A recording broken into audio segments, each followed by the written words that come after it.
Because that's the way Americans are now. They're always willing to trade away a little of their freedom in exchange for the feeling, the illusion of security.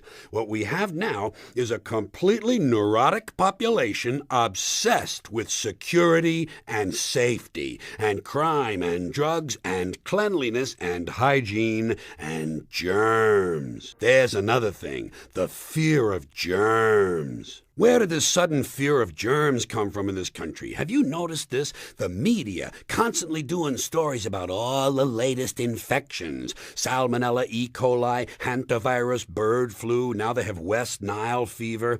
And Americans panic easily, so now everybody's running around scrubbing this and spraying that and overcooking their food and repeatedly washing their hands, trying to avoid all contact with germs. It's ridiculous, and it goes to ridiculous lengths. In prisons, and this is true, in prisons, before they give you a lethal injection, they swab your arm with alcohol. It's true. Well, they don't want you to get an infection. And you can see their point. Wouldn't want some guy to go to hell and be sick. It would take a lot of the sport out of the whole execution.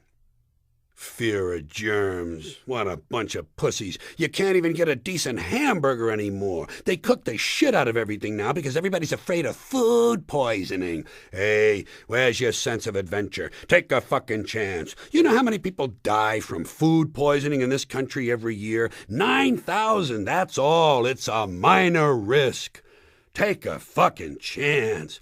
Bunch of goddamn pussies. Besides, what do you think you have an immune system for? It's for killing germs. But it needs practice. It needs germs to practice on. So if you kill all the germs around you and live a completely sterile life, then when germs do come along, you're not going to be prepared. And never mind ordinary germs. What are you going to do when some super virus comes along that turns your vital organs into liquid shit? I'll tell you what you're going to do. You're going to get sick, you're going to die, and you're going to deserve it because you're fucking weak and you got a fucking weak immune system. Now, I'm going to tell you a true story about immunization. When I was a little boy in New York City in the 1940s, we swam in the Hudson River, and it was filled with raw sewage. Okay? We swam in raw sewage. You know, to cool off. And at that time, the big fear was polio. Thousands of kids died from polio every year. But you know something? In my neighborhood, no one ever got polio. No one, ever. You know why? 'Cause we swam in raw sewage. It strengthened our immune systems. The polio never had a prayer. We were tempered in raw shit.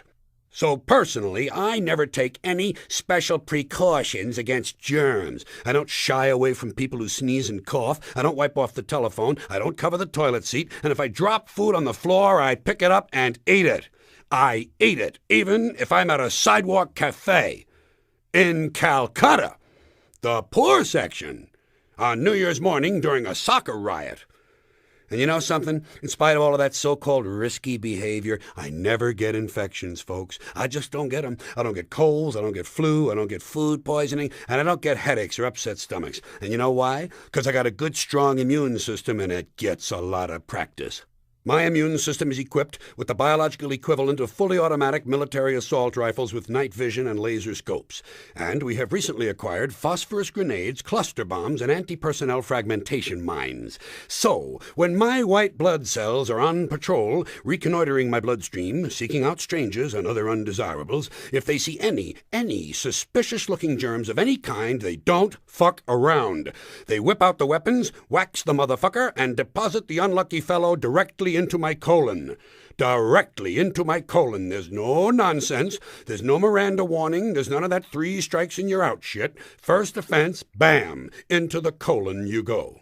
And speaking of my colon, I want you to know I don't automatically wash my hands every time I go to the bathroom. Can you deal with that? Sometimes I do. Sometimes I don't. You know when I wash my hands? When I shit on them. That's the only time. And you know how often that happens? Tops. 2-3 times a week. Tops. Maybe a little more frequently over the holidays. You know what I mean?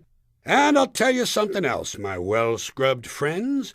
You don't always need a shower every day. Did you know that? It's overkill. Unless you work out, or work outdoors, or for some reason come in intimate contact with huge amounts of filth and garbage every day, you don't always need a shower. All you really need to do is to wash the 4 key areas: armpits, asshole, crotch, and teeth. Got that? The hooker's bath. Armpits, asshole, crotch, and teeth. In fact, you can save yourself a whole lot of time if you simply use the same brush on all 4 areas.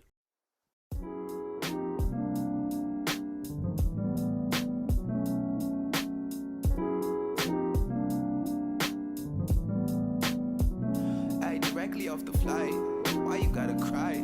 Oh, she's speaking Spanish to me, that shit changed my life.